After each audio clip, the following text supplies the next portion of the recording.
Hello friends, thanks for supporting.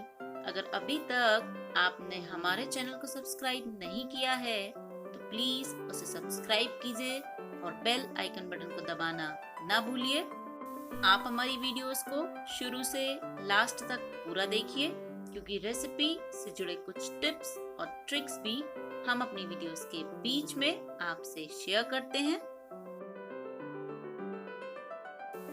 आज हम आपसे शेयर करने जा रहे हैं बहुत ही कम तेल में साबूदाना वड़ा बनाने का आसान सा तरीका, या आप इसे साबूदाना टिक्की भी बोल सकते हैं।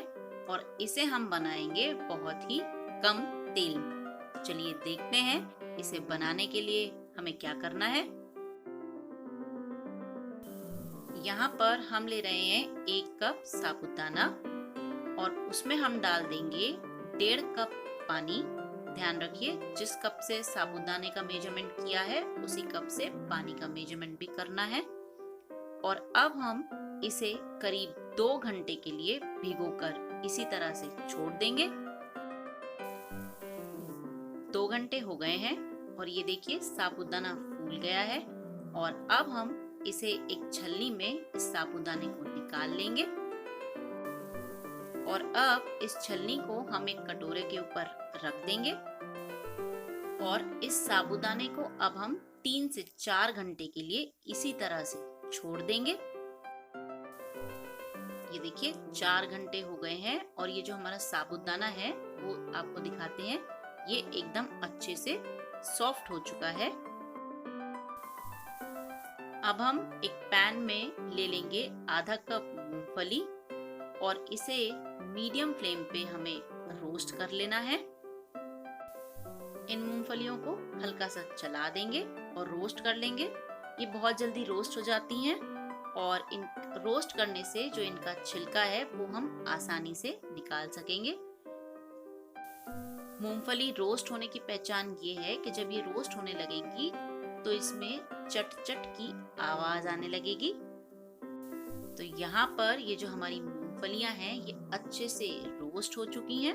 अब हम गैस को कर देंगे बंद और इन्हें अब हम एक प्लेट में निकाल लेंगे और हल्का सा पहले हम इन्हें ठंडा कर लेंगे। ये देखिए ये मूंगफलियां जो हैं इनको हमने हल्का सा ठंडा कर लिया है और अब हम हाथों से इसे मसल कर इसके ऊपर के छिलके को निकाल देंगे। ये छिलके आसानी से निकल जाएंगे।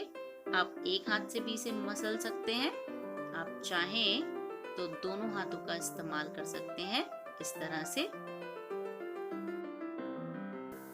तो ये देखिए यहाँ पर सभी मूंगफलियों पे से छिलके अलग हो गए हैं और अब इस प्लेट को हल्के से इस तरह से आप फटकेंगे तो ये जो छिलका है वो आगे की तरफ आ जाएगा और आप इसे आसानी से निकाल पाएंगे। तो हमने इसके छिलके भी सभी अलग कर लिए हैं और अब हम एक जार में इन मूंगफलियों को ले लेंगे और इन्हें हमें पीस लेना है। हल्का दरदरा रखेंगे हम इन मूंगफलियों को और मिक्सी में पीस लेंगे। ये देखिए यहाँ पर हमने मूंगफली को पीस लिया है। अब एक बोल में हम ले रहे हैं आलू, उबले और कद्दूकस किए हुए 3 आलू हैं हमारे पास। और इसमें अब हम डाल देंगे अपने जो भीगे हुए साबूदाने थे उनको डाल देंगे। करीब आधा ले लेंगे, इसका जितना हमने भिगोया था उसका आधा साबूदाना हम इन आलूओं के साथ मिक्स कर देंगे। और अब हाथों से अच्छे से मसल मसल के हम इस साबूदाने और आलू को पहले मिक्स कर लेंगे। ध्यान रखिए जो आलू का इस्तेमाल हम यहाँ कर रहे हैं वो हमारे नॉर्मल टेम्परेचर पे होने चाहिए।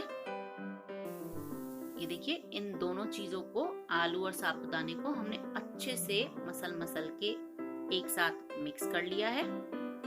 और अब हम इसमें डाल देंगे 2 बारीक कटी हरी मिर्च, थोड़ा सा बारीक कटा हरा धनिया और जो हमने मूंगफली पीस के रखी थी वो डाल देंगे।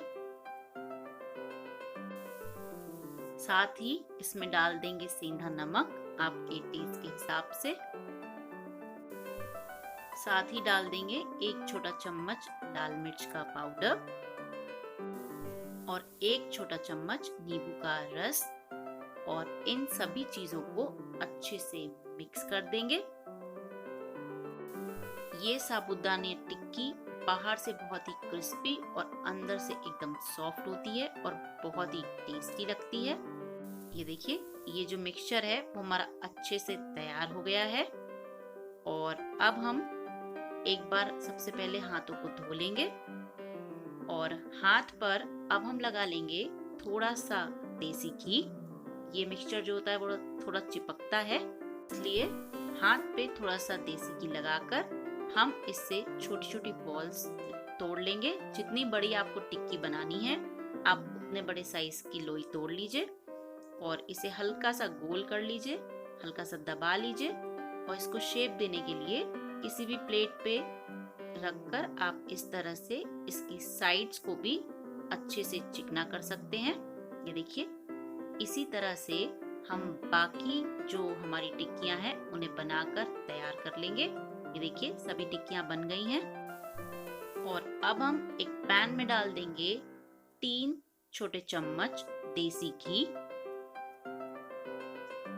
और इसे हल्का सा गरम कर लेंगे। घी गरम हो जाए उसके बाद इन टिक्कियों को हम घी में डाल देंगे एक एक करके। इस तरह से इन टिक्कियों को हम शैलो फ्राई करेंगे। शुरू में मीडियम फ्लेम पे हमें इन्हें सेक लेना है अच्छे से। साबूदाना टिक्की बनाते समय आपको इसको सोक करने का जो हमने तरीका बताया है उसे ध्यान देना बहुत ही जरूरी है। शुरू में साबूदाने को केवल 2 घंटे के लिए ही पानी में सोक करना है और 2 घंटे बाद उसे छलनी में निकाल के रख दीजिए। छलनी में साबूदाने को डालने के बाद कम से कम 2 घंटा उसे फिर से उसी तरह से छलनी में छोड़ना पड़ता है। यहाँ पर हमें साबूदाने की टिक्की बनानी थी, जिसके लिए हमें साबूदाना ज्यादा सॉफ्ट चाहिए था, इसलिए हमने उसे 3 से 4 घंटे के लिए छलनी में छोड़ा था। आपको साबूदाना जितना ज्यादा सॉफ्ट चाहिए उतनी ज्यादा देर के लिए आप उसे छलनी में छोड़ सकते हैं। ये देखिए, एक तरफ से मीडियम फ्लेम पे ये जो हमारी साबूदाने की टिक्की है वो सिक गई है। हम इन्हें पलट लेंगे और दूसरी तरफ से हम इसे लो फ्लेम पर अच्छे से कुक कर लेंगे, जिससे ये अंदर से सॉफ्ट हो जाए और बाहर से क्रिस्पी। ये देखिए, यहाँ पर हमारी साबूदाने की टिक्कियां जो हैं वो बनकर तैयार हो गई हैं। चलिए आइए अब इन्हें निकाल लेते हैं। तो ये लीजिए, ये तैयार हो गए हैं झटपट और आसान तरीके से व्रत के लिए साबूदाना वड़ा या साबूदाना टिक्की या साबूदाना कटलेट, आप जो चाहें इसे वो नाम दे सकते हैं। अगर आप हमारी बताई हुई टिप्स और ट्रिक्स को फॉलो करेंगे तो ये रेसिपी वैसी ही बनेगी जैसी इसमें दिखाई दे रही है। तो आप इस झटपट सी आसान सी रेसिपी को बनाइए और एंजॉय कीजिए। Thanks for watching.